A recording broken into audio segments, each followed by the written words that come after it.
ਵਾਹਿਗੁਰੂ ਜੀ ਕਾ ਖਾਲਸਾ ਵਾਹਿਗੁਰੂ ਜੀ ਕੀ ਫਤਿਹ। Punjabi audio book ਸੁਣ ਰਹੇ ਸਾਰੇ ਸਰੋਤਿਆਂ ਨੂੰ ਪਿਆਰ ਭਰੀ ਸਤਿ ਸ਼੍ਰੀ ਅਕਾਲ। ਅੱਜ ਅਸੀਂ ਸਿੱਖ ਇਤਿਹਾਸ ਕਿਤਾਬ ਦਾ ਅਗਲਾ ਭਾਗ ਪੜ੍ਹਨ ਜਾ ਰਹੇ ਹਾਂ।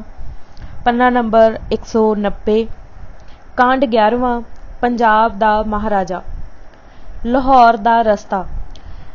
ਜਿਉਂ ਹੀ ਸ਼ਾਹਜਮਾਨ ਦੀ ਅਫਗਾਨਿਸਤਾਨ ਨੂੰ ਚਲੇ ਜਾਣ ਦੀ ਖਬਰ ਅੰਮ੍ਰਿਤਸਰ ਵਿੱਚ ਸਿੱਖ ਸਰਦਾਰਾਂ ਨੂੰ ਮਿਲੀ, ਉਹ ਆਪਣਾ ਡੇਰਾ ਛੱਡ ਕੇ ਕਾਹਲੀ ਕਾਹਲੀ ਆਪਣੀਆਂ ਮਿਲਖਾਂ ਤੇ ਇਲਾਕਿਆਂ ਤੇ ਅਧਿਕਾਰ ਕਰਨ ਲਈ ਚਲੇ ਗਏ।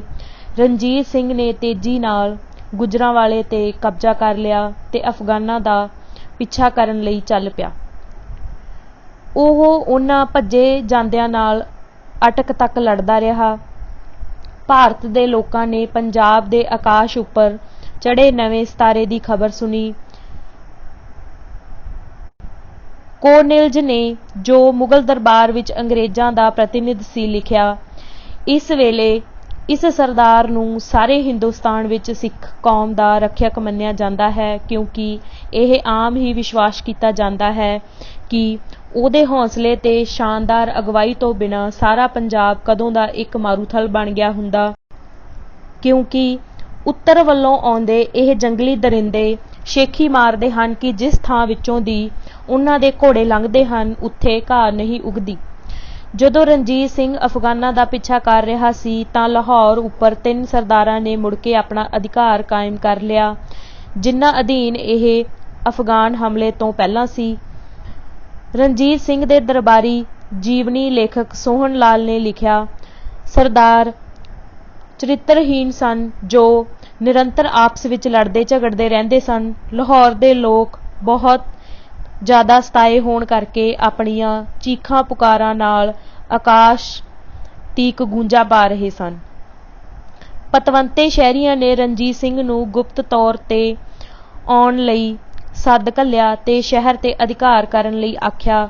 ਰਣਜੀਤ ਸਿੰਘ ਨੇ ਪੇਸ਼ਕਸ਼ ਪ੍ਰਵਾਨ ਕਰ ਲਈ। ਉਹਦੀਆਂ ਤੇ ਉਹਦੀ ਸੱਸ ਦੀਆਂ ਫੌਜਾਂ ਨੇ ਰਾਤ ਸਮੇਂ, ਜਦੋਂ ਲੋਕ ਮੁਹੱਰਮ ਦਾ ਤਿਉਹਾਰ ਵੇਖ ਰਹੇ ਸਨ, ਸ਼ਹਿਰ ਨੂੰ ਘੇਰਾ ਪਾ ਲਿਆ।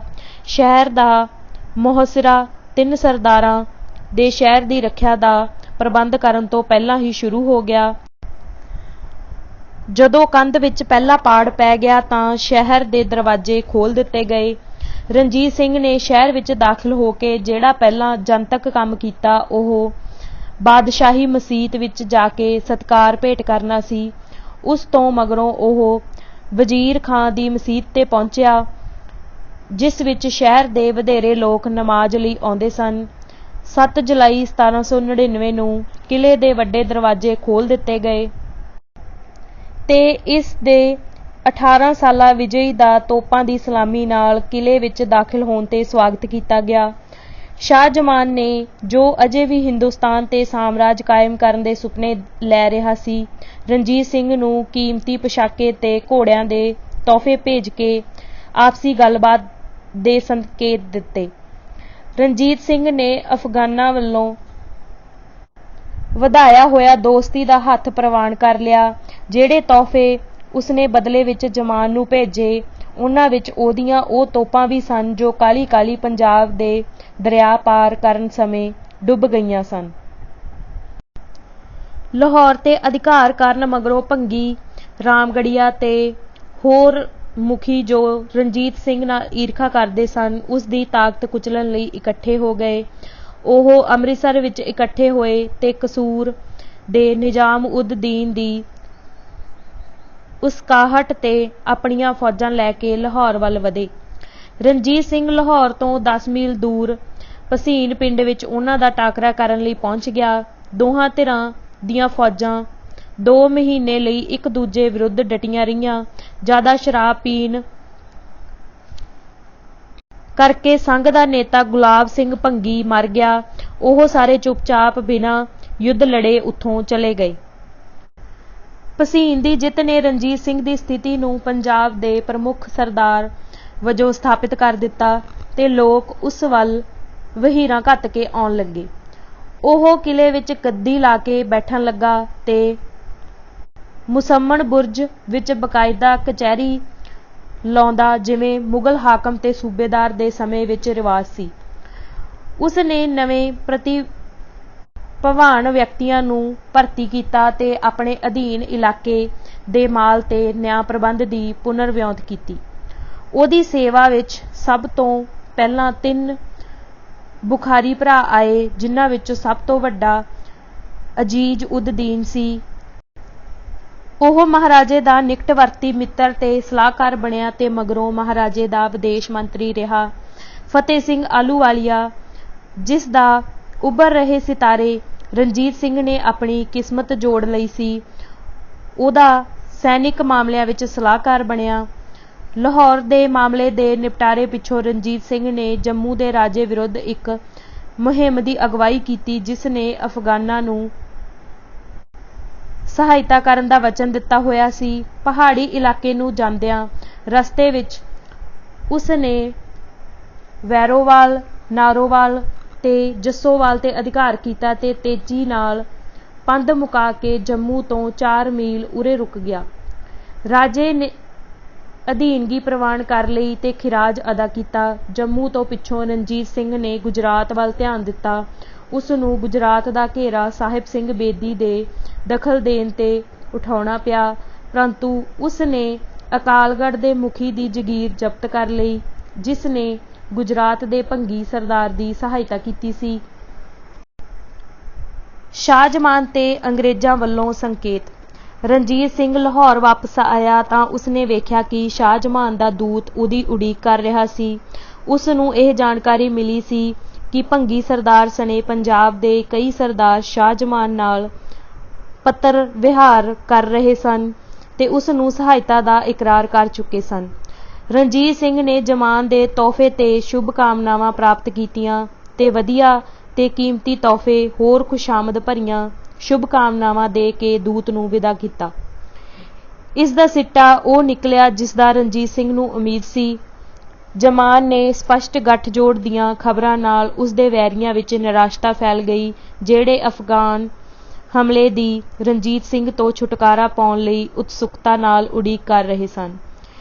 ਇਸ ਦੀ ਅੰਗਰੇਜ਼ਾਂ ਨੂੰ ਬੜੀ ਚਿੰਤਾ ਹੋਈ। ਅਪ੍ਰੈਲ 1800 ਵਿੱਚ ਗਵਰਨਰ ਜਨਰਲ ਨੇ ਰਣਜੀਤ ਸਿੰਘ ਉੱਪਰ ਸ਼ਾਹਜਮਾਨ ਦੇ ਪ੍ਰਭਾਵ ਨੂੰ ਰੋਕਣ ਤੇ ਖਤਮ ਕਰਨ ਦਾ ਫੈਸਲਾ ਕੀਤਾ ਤੇ ਉਸ ਨੇ ਇਹ ਹਦਾਇਤ ਜਾਰੀ ਕੀਤੀ ਕਿ ਇੱਕ ਦੇਸੀ ਪ੍ਰਤੀਨਿਧ ਜੋ ਉਚਿਤ ਯੋਗਤਾ ਸੰਪੰਨ ਹੋਵੇ, ਰਣਜੀਤ ਸਿੰਘ ਦੇ ਦਰਬਾਰ ਵਿੱਚ ਅਨੁਕੂਲ ਤੇ ਭਾਵਪੂਰਨ ਹਦਾਇਤਾਂ ਨਾਲ ਭੇਜਿਆ ਜਾਵੇ, ਜੋ ਸਿੱਖ ਸਰਦਾਰ ਉੱਪਰ ਇਹ ਪ੍ਰਭਾਵ ਪਾ ਸਕੇ ਕਿ ਉਹ ਸ਼ਾਹਜਮਾਨ ਦੀਆਂ ਸ਼ਰਤਾਂ ਸਾਹਮਣੇ ਝੁਕ ਕੇ ਆਪਣੇ ਲਈ ਤੇ ਆਪਣੀ ਕੌਮ ਲਈ ਬੜਾ ਭਾਰੀ ਖਤਰਾ ਸਹੇੜ ਲਵੇਗਾ। ਅੰਗਰੇਜ਼ਾਂ ਨੇ ਮੀਰ ਯੂਸਫ ਅਲੀ ਨੂੰ ਅਫਗਾਨਾਂ ਵਿਰੁੱਧ ਸਿੱਖਾਂ ਨੂੰ ਸਾਵਧਾਨ ਕਰਨ ਲਈ ਭੇਜਿਆ। ਮੀਰ ਮਾਲਵੇ ਦੇ ਸਰਦਾਰਾਂ ਨੂੰ ਮਿਲਿਆ। ਫਿਰ ਉਸਨੇ ਸਦਾ ਕੌਰ ਤੇ ਰਣਜੀਤ ਸਿੰਘ ਨਾਲ ਮੁਲਾਕਾਤ ਕੀਤੀ, ਕਿਉਂਕਿ ਉਸ ਕੋਲ ਬੇਕਾਰ ਮੁਫਤ ਦੀਆਂ ਨਸੀਹਤਾਂ ਤੇ ਸਲਾਹਾਂ ਤੋਂ ਬਿਨਾਂ ਹੋਰ ਕੁਝ ਵੀ ਨਹੀਂ ਸੀ ਤੇ ਉਧਰ ਇਹ ਖਬਰਾਂ ਵੀ ਆ ਰਹੀਆਂ ਸਨ ਕਿ ਜਮਾਨ ਇੱਕ ਹੋਰ ਹਮਲਾ ਕਰਨ ਲਈ ਫੌਜ ਇਕੱਠੀ ਕਰ ਰਿਹਾ ਸੀ। ਇਸ ਲਈ ਸਿੱਖ ਸਰਦਾਰਾਂ ਨੇ ਅੰਗਰੇਜ਼ਾਂ ਦੇ ਸੰਕੇਤਾਂ ਨੂੰ ਸ਼ਿਸ਼ਟਾਚਾਰੀ ਖਬਰ ਜਾਂ ਸਨਕ ਸਮਝਿਆ। ਖੁਸ਼ਕਿਸਮਤੀ ਨਾਲ ਕਾਬਲ ਵਿਚਲੇ ਗ੍ਰਹਿ ਯੁੱਧ ਤੇ ਇਰਾਨੀਆਂ ਦੇ ਅਫਗਾਨਿਸਤਾਨ ਦੀ ਪੱਛਮੀ ਸੀਮਾ ਉੱਪਰ ਧਾਵੇ ਕਾਰਨ ਜਮਾਨ ਦੇ ਭਾਰਤ ਉੱਪਰ ਹਮਲੇ ਦਾ ਖਤਰਾ ਟਲ ਗਿਆ। ਪੰਜਾਬ ਦਾ ਮਹਾਰਾਜਾ।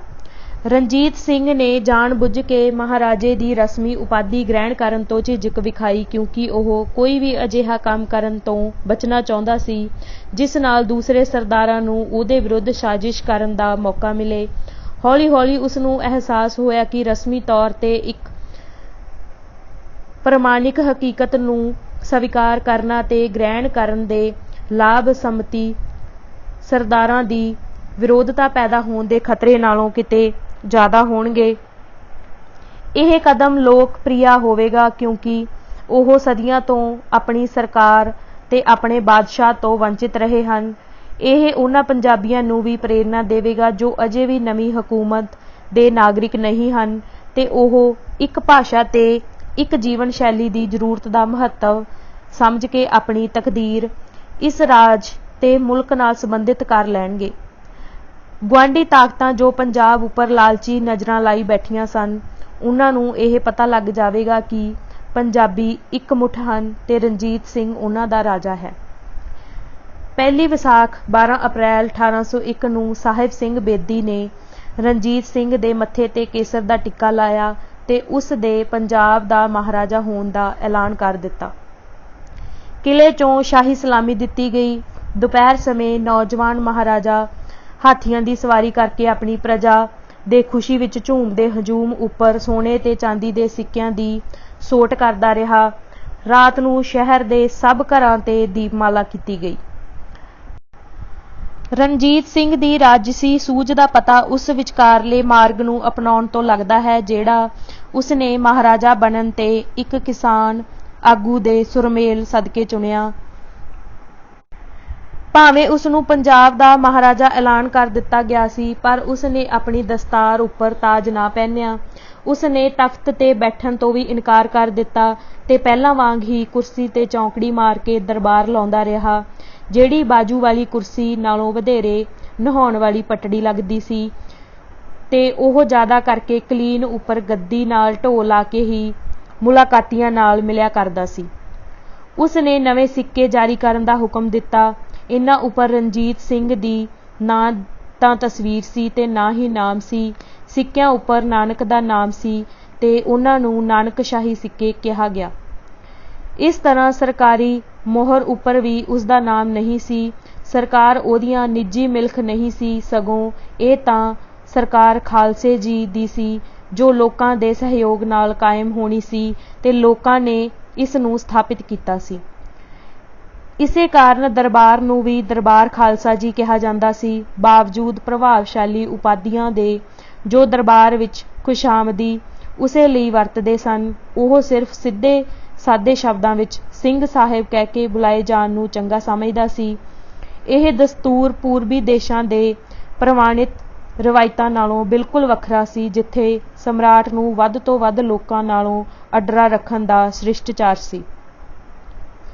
ਰਣਜੀਤ ਸਿੰਘ ਨਾ ਲੋਕਾਂ ਤੋਂ ਦੂਰ ਰਹਿਣਾ ਚਾਹੁੰਦਾ ਸੀ ਤੇ ਨਾ ਹੀ ਲੋਕਾਂ ਨਾਲੋਂ ਉਸਦਾ ਸੰਪਰਕ ਕਦੇ ਟੁੱਟਿਆ।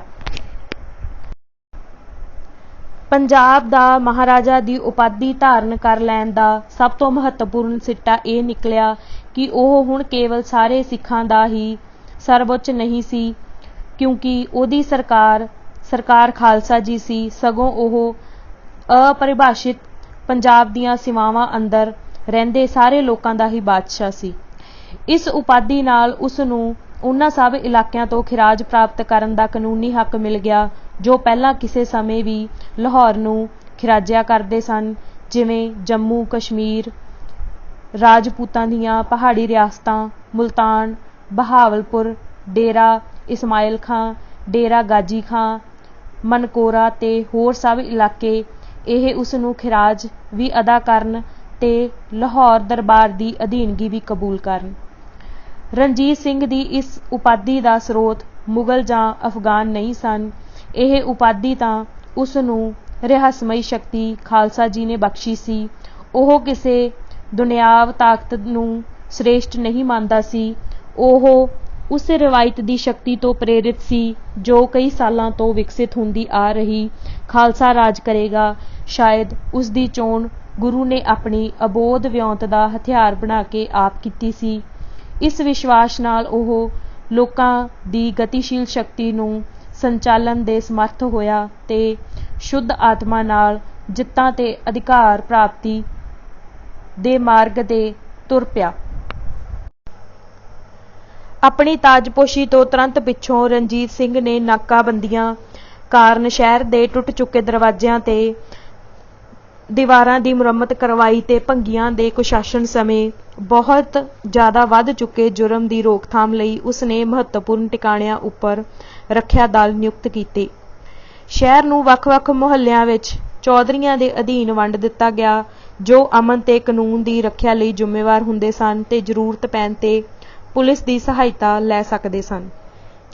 ਉਸਨੇ ਸ਼ਹਿਰ ਵਿੱਚ ਨਿਆਂ ਵਿਵਸਥਾ ਦਾ ਵੀ ਨਵੇਂ ਸਿਰਿਓਂ ਪ੍ਰਬੰਧ ਕੀਤਾ, ਕਿਉਂਕਿ ਸ਼ਹਿਰ ਦੀ ਵਧੇਰੇ ਵਸੋਂ ਮੁਸਲਮਾਨਾਂ ਦੀ ਸੀ। ਇਸ ਲਈ ਉਸਨੇ ਮੁਸਲਮਾਨਾਂ ਲਈ ਕਾਜ਼ੀਆਂ ਅਧੀਨ ਅਦਾਲਤਾਂ ਕਾਇਮ ਕੀਤੀਆਂ। ਜੋ ਸ਼ਰਅ ਦੇ ਕਾਨੂੰਨਾਂ ਅਨੁਸਾਰ ਨਿਆਂ ਦਾ ਪ੍ਰਬੰਧ ਕਰਦੇ ਸਨ।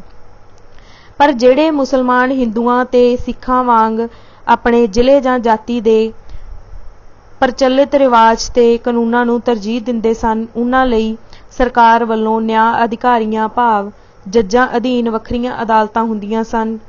ਰਣਜੀਤ ਸਿੰਘ ਨੇ ਸ਼ਹਿਰ ਦੇ ਵੱਖ-ਵੱਖ ਭਾਗਾਂ ਵਿੱਚ ਦਵਾਖਾਨੇ ਖੋਲ੍ਹ ਦਿੱਤੇ, ਜਿੱਥੇ ਯੂਨਾਨੀ ਦਵਾ ਮੁਫਤ ਦਿੱਤੀ ਜਾਂਦੀ ਸੀ। ਫਕੀਰ ਅਜ਼ੀਜ਼-ਉਦ-ਦੀਨ ਦੇ ਭਰਾ ਨੂਰ-ਉਦ-ਦੀਨ ਨੂੰ ਮੁੱਖ ਮੈਡੀਕਲ ਸਿਹਤ ਅਧਿਕਾਰੀ ਨਿਯੁਕਤ ਕੀਤਾ ਗਿਆ ਸੀ। ਰਣਜੀਤ ਸਿੰਘ ਨੇ ਮੁਗਲਾਂ ਦੇ ਸਮੇਂ ਤੋਂ ਪ੍ਰਚਲਿਤ ਖੇਤੀ ਜਾਂ ਮਾਲੀਏ ਦੇ ਪ੍ਰਬੰਧ ਵਿੱਚ ਕੋਈ ਤਬਦੀਲੀ ਨਾ ਕੀਤੀ। ਹਰ ਪਿੰਡ ਵਿੱਚ ਇੱਕ ਮੁਕੱਦਮ ਹੁੰਦਾ ਸੀ ਜੋ ਮਾਮਲਾ ਜਾਂ ਭੂਮੀ ਕਰ ਇਕੱਠਾ ਕਰਦਾ ਸੀ। ਕਈਆਂ ਪਿੰਡਾਂ ਤੇ ਆਧਾਰਿਤ ਹਲਕੇ ਨੂੰ ਭੁਆਲਕਾ ਜਾਂ ਟੱਪਾ ਕਿਹਾ ਜਾਂਦਾ ਸੀ, ਜੋ ਚੌਧਰੀ ਦੇ ਅਧੀਨ ਹੁੰਦੇ ਸਨ। ਇਹਨਾਂ ਤੋਂ ਬਿਨਾਂ ਮਾਲ ਮਹਿਕਮੇ ਦੇ ਦਸਤਾਵੇਜ਼ਾਂ ਦੀ ਸੰਭਾਲ ਲਈ ਕਾਨੂੰਗੋ ਹੁੰਦੇ ਸਨ। ਮਾਲ ਅਧਿਕਾਰੀ ਆਪਣੇ ਸੰਬੰਧਿਤ ਪਿੰਡਾਂ ਜਾਂ ਹਲਕਿਆਂ ਵਿੱਚ ਜ਼ਮੀਨ ਦੇ ਖੁਦ ਮਾਲਕ ਵੀ ਹੁੰਦੇ ਸਨ ਤੇ ਉਹਨਾਂ ਨੂੰ ਮਾਮਲਾ ਉਗਰਾਉਣ ਬਦਲੇ ਉਹਨਾਂ ਦੀ ਜ਼ਮੀਨ ਦੇ ਮਾਮਲੇ ਵਿੱਚ ਛੋਟ ਦਿੱਤੀ ਜਾਂਦੀ ਸੀ। ਜ਼ਮੀਨ ਦਾ ਮਾਲੀਆ ਸਿੱਧਾ ਕਾਸ਼ਤਕਾਰ ਤੋਂ ਹੀ ਉਗਰਾਇਆ ਜਾਂਦਾ ਸੀ।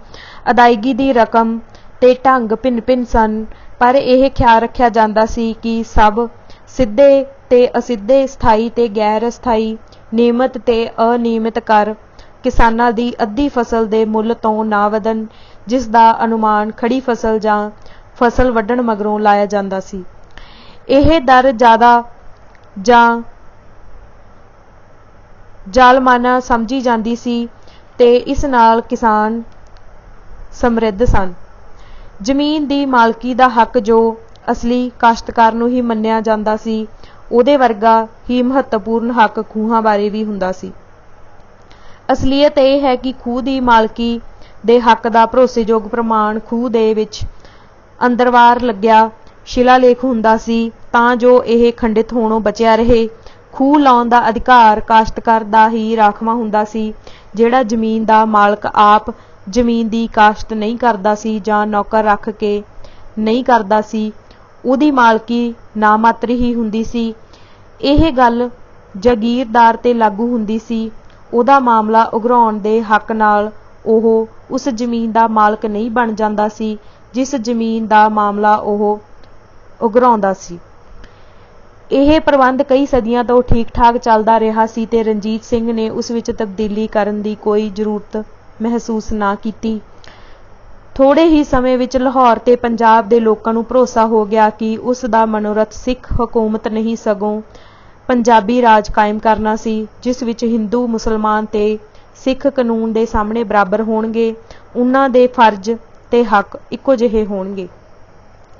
ਉਹ ਦੂਸਰੇ ਫਿਰਕਿਆਂ ਦੀਆਂ ਧਰਮ ਸੰਸਥਾਵਾਂ ਨੂੰ ਦਿਲੋਂ ਸਤਿਕਾਰ ਦਿੰਦਾ ਸੀ ਤੇ ਉਨ੍ਹਾਂ ਦੇ ਤਿਉਹਾਰਾਂ ਵਿੱਚ ਪੂਰੀ ਲਗਨ ਨਾਲ ਸ਼ਾਮਿਲ ਹੁੰਦਾ ਸੀ। ਦੁਸਹਿਰੇ ਸਮੇਂ ਉਹ ਸ਼ਸਤਰ ਪੂਜਾ ਦੀ ਰੀਤੀ ਨਿਭਾਉਂਦਾ ਸੀ ਜਿਵੇਂ ਹਿੰਦੂ ਰਾਜਪੂਤ ਕਰਦੇ ਸਨ, ਤੇ ਉਹ ਫੌਜਾਂ ਵਿੱਚ ਨਕਲੀ ਲੜਾਈਆਂ ਦਾ ਪ੍ਰਬੰਧ ਵੀ ਰਾਮ ਰਾਵਣ ਦੇ ਯੁੱਧ ਦੀ ਤਰ੍ਹਾਂ ਯਾਦ ਵਿੱਚ ਤਿਉਹਾਰ ਮਨਾ ਕੇ ਕਰਿਆ ਕਰਦਾ ਸੀ। ਦੀਵਾਲੀ ਸਮੇਂ ਮਹਿਲਾਂ ਸਮੇਤ ਸਾਰੀਆਂ ਇਮਾਰਤਾਂ ਤੇ ਦੀਪਮਾਲਾ ਕੀਤੀ ਜਾਂਦੀ ਸੀ। ਹੋਲੀ ਸਮੇਂ ਉਹ ਭੀੜ ਭੜੱਕੇ ਵਿੱਚ ਆਪ ਗੁਲਾਲ ਦੇ ਧੜੇ ਨਾਲ ਇਸ ਤਰ੍ਹਾਂ ਖੜਮਸਤੀਆਂ ਕਰਦਾ ਸੀ ਜੋ ਬਾਦਸ਼ਾਹ ਦੇ ਦਰਜੇ ਦੇ ਅਨੁਕੂਲ ਨਹੀਂ ਹੁੰਦਾ ਸੀ। ਬਸੰਤ ਦੇ ਤਿਉਹਾਰ ਸਮੇਂ ਉਹ ਮੁਸਲਮਾਨ ਫਕੀਰਾਂ ਮਾਧੋ ਲਾਲ ਤੇ ਹੁਸੈਨ ਦੇ ਮਜ਼ਾਰਾਂ ਤੇ ਜਾਂਦਾ ਸੀ। ਵਿਸਾਖੀ ਤੇ ਅਮਾਵਸ ਦੇ ਮੌਕੇ ਉਹ ਆਪਣੇ ਸਹਿਧਰਮੀਆਂ ਨਾਲ ਅੰਮ੍ਰਿਤਸਰ ਜਾਂ ਤਰਨਤਾਰਨ ਦੇ ਸਰੋਵਰ ਵਿੱਚ ਇਸ਼ਨਾਨ ਕਰਨ ਜਾਂਦਾ ਸੀ। ਕਸੂਰ ਦੇ ਪਠਾਨਾਂ ਤੇ ਕਾਂਗੜੇ ਦੇ ਰਾਜਪੂਤਾਂ ਵਿਰੁੱਧ ਮੁਹਿੰਮਾਂ। ਰਣਜੀਤ ਸਿੰਘ ਨੇ ਅਫਗਾਨਾਂ ਦੇ ਸਹਿਯੋਗੀਆਂ ਕਸੂਰ ਦੇ ਨਿਜ਼ਾਮ-ਉਦ-ਦੀਨ ਅਤੇ ਸੰਸਾਰ ਚੰਦ ਦੀ ਸ਼ਕਤੀ ਘਟਾਉਣ ਦੀ ਪ੍ਰਾਥਮਿਕਤਾ ਦਿੱਤੀ। ਫਤਿਹ ਸਿੰਘ ਕਲਿਆਵਾਂਵਾਲਾ ਨੂੰ ਕਸੂਰ ਦੇ ਪਠਾਨਾਂ ਦਾ ਅੜਿੱਕਾ ਖਤਮ ਕਰਨ ਲਈ ਭੇਜਿਆ। ਉਸ ਨੇ ਨਿਜ਼ਾਮ-ਉਦ-ਦੀਨ ਨੂੰ ਭਾਰੀ ਨਜ਼ਰਾਨਾ ਦੇਣ ਲਈ ਤੇ ਰਣਜੀਤ ਸਿੰਘ ਨੂੰ ਆਪਣਾ ਸਰਵਉੱਚ ਹਾਕਮ ਮੰਨਣ ਤੇ ਮਜਬੂਰ ਕਰ ਦਿੱਤਾ। ਸੰਸਾਰ ਚੰਦ ਨੇ ਸਦਾ ਕੌਰ ਦੇ ਕੁਝ ਪਿੰਡਾਂ ਤੇ ਅਧਿਕਾਰ ਕਰਕੇ ਆਪ ਮੁਸੀਬਤ ਮੁੱਲ ਲੈ ਲਈ। ਰਣਜੀਤ ਸਿੰਘ ਨੇ ਬਟਾਲੇ ਵੱਲ ਕੂਚ ਕੀਤਾ, ਜਿੱਤੇ ਹੋਏ ਪਿੰਡਾਂ ਤੇ ਮੁੜ ਕਬਜ਼ਾ ਕਰ ਲਿਆ ਤੇ ਕਾਂਗੜੇ ਦੇ ਕੁਝ ਇਲਾਕੇ ਨੂੰ ਨੂਰਪੁਰ ਤੇ ਨੌਸ਼ਹਿਰਾ ਦੇ ਸਮਰਿੱਧ ਸ਼ਹਿਰਾਂ ਸਮੇਤ ਆਪਣਾ ਅਧਿਕਾਰ ਵਿੱਚ ਲੈ ਲਿਆ। ਲਾਹੌਰ ਨੂੰ ਵਾਪਸ ਆਉਂਦਿਆਂ ਉਹ ਰਾਹ ਵਿੱਚ ਤਰਨਤਾਰਨ ਰੁਕਿਆ, ਜਿੱਥੇ ਉਸਨੇ ਫਤਿਹ ਸਿੰਘ ਆਹਲੂਵਾਲੀਆ ਨਾਲ ਪੱਗ ਵਟਾਈ, ਜੋ ਇਸ ਗੱਲ ਦਾ ਸੰਕੇਤ ਸੀ ਕਿ ਦੋਵੇਂ ਪੱਗਵਟ ਭਰਾ ਭਾਵ ਧਰਮ ਦੇ ਭਰਾ ਬਣ ਗਏ ਸਨ। ਉਹਨਾਂ ਨੇ ਗੁਰੂ ਗ੍ਰੰਥ ਸਾਹਿਬ ਦੀ ਹਜ਼ੂਰੀ ਵਿੱਚ ਸਹੁੰ ਵੀ ਖਾਧੀ ਕਿ ਉਹ ਸਦਾ ਮਿੱਤਰ ਬਣੇ ਰਹਿਣਗੇ ਤੇ ਇੱਕ ਦੂਜੇ ਦੀ ਸਹਾਇਤਾ ਕਰਨਗੇ ਤੇ ਇਸ ਤੋਂ ਬਾਅਦ ਉਹਨਾਂ ਦੇ ਦੋਸਤ ਦੁਸ਼ਮਣ ਸਾਂਝੇ ਹੀ ਹੋਣਗੇ ਤੇ ਉਹ ਇਕੱਠੇ ਹੀ ਮਿਲ ਕੇ ਜਿੱਤਾਂ ਪ੍ਰਾਪਤ ਕਰਨਗੇ। ਰਣਜੀਤ ਸਿੰਘ ਘੱਟੋ ਘੱਟ ਹਰ ਜਿੱਤ ਮਗਰੋਂ ਇੱਕ ਪਰਗਣਾ ਉਸ ਨੂੰ ਪ੍ਰਬੰਧ ਲਈ ਦਿਆ ਕਰੇਗਾ। ਇਹ ਸੰਧੀ ਨਾਲ ਪੰਜਾਬ ਵਿੱਚ ਉਹਨਾਂ ਦਾ ਸੰਗਠਨ ਸਭ ਤੋਂ ਵਧੀਆ ਸ਼ਕਤੀਸ਼ਾਲੀ ਹੋ ਗਿਆ।